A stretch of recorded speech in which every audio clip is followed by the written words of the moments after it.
Hey guys, welcome back to some more Mighty Number 9. And today, we're going to prison. I'm going to jail! I knew that was coming up. I mean, this is the only mission in the game that we get to play as Call.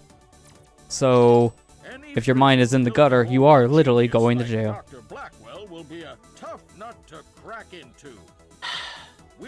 Don't lolly the robot, please. You know they already did, because the internet does that with everything. Oh, please don't.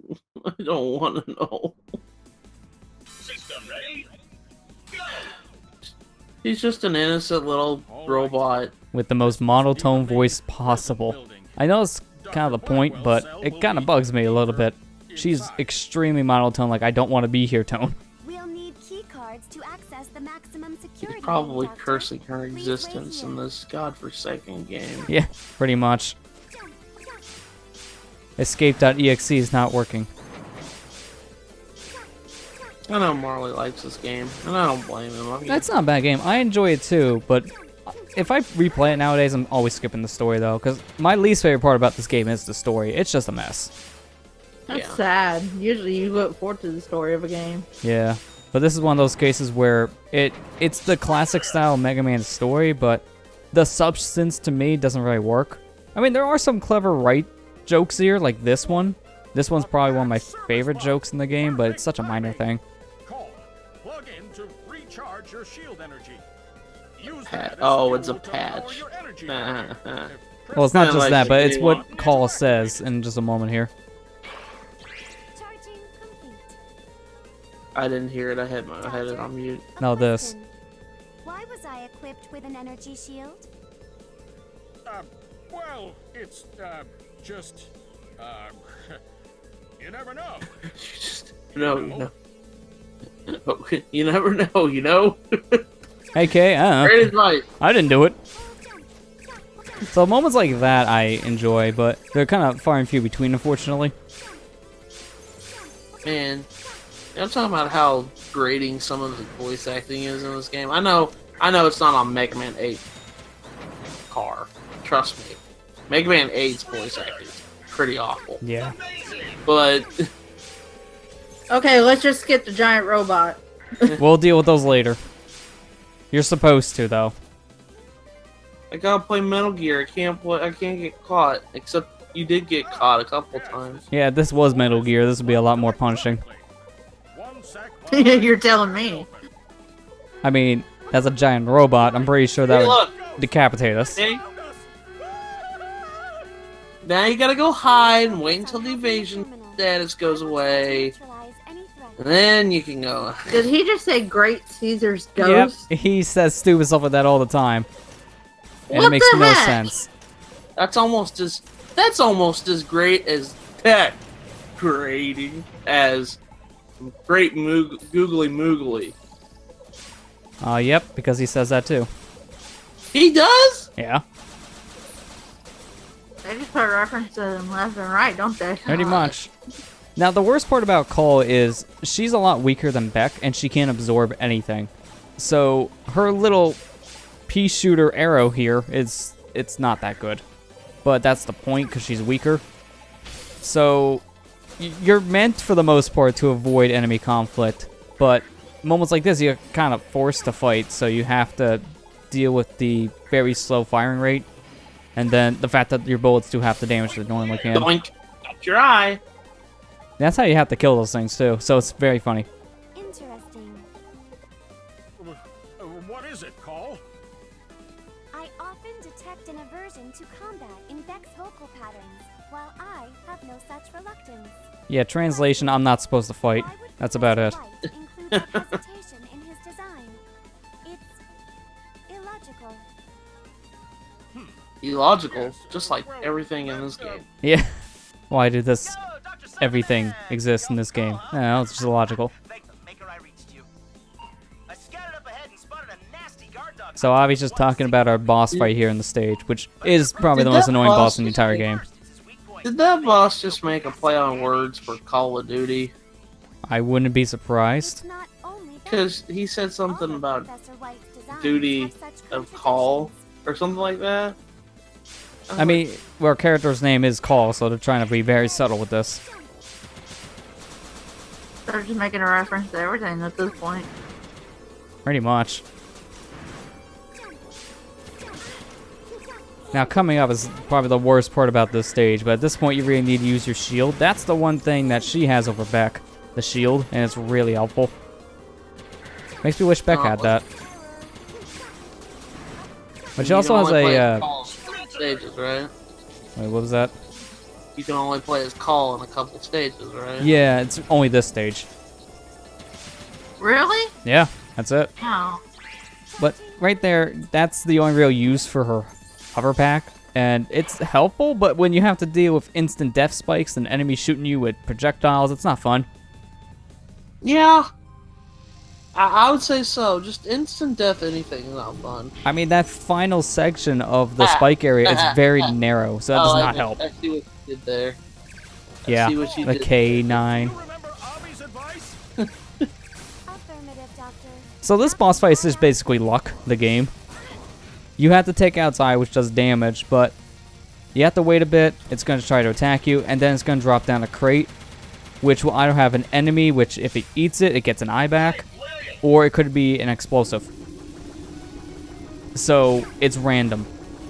Random. Yeah. I like how the professor is just in the background, not getting phased by any of those. You go, Call. I'm just going to stand over here and look menacing. I'll let you do all the work. Great goozly Mythbusters. That's a giant dog. He would probably say something stupid like that. I would not be surprised. You see, I'm getting some good patterns so far with these bombs, but man, this can go wrong very fast. Dummy. Let me eat this. He can't see it, so it's like, oh, I think that's good for me. Oh, that wasn't good for me.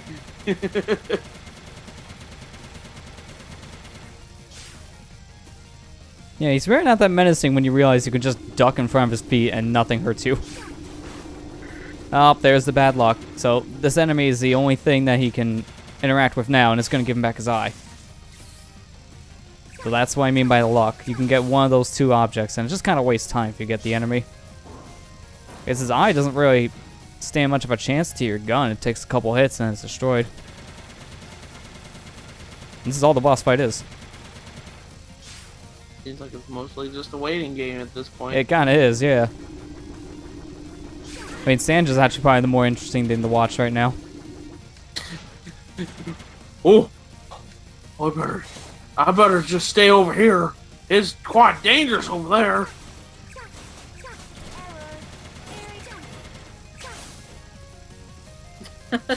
I destroyed your eye. Got your eye. Yeah, you're just playing the biggest game of I got your eye here. Very punishing. But this should probably be the last hit anyways. That's just the biggest problem with this fight. It takes forever.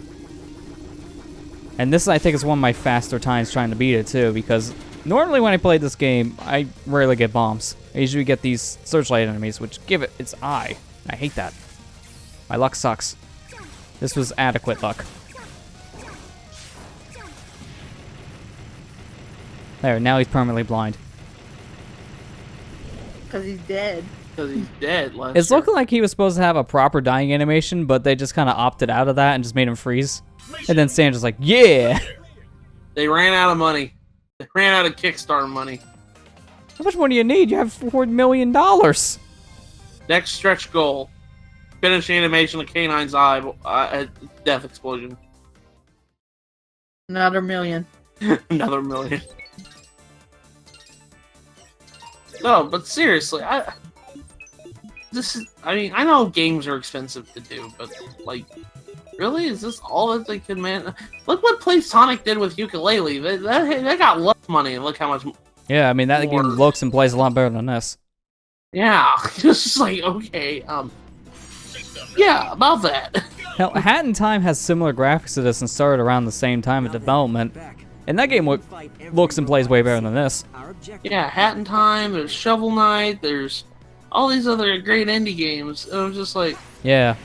Yeah, the biggest problem this game had was there was no Mega Man style game and then Shovel Knight comes out, is amazing for most people, and basically makes this game just not really exist in a lot of people's eyes.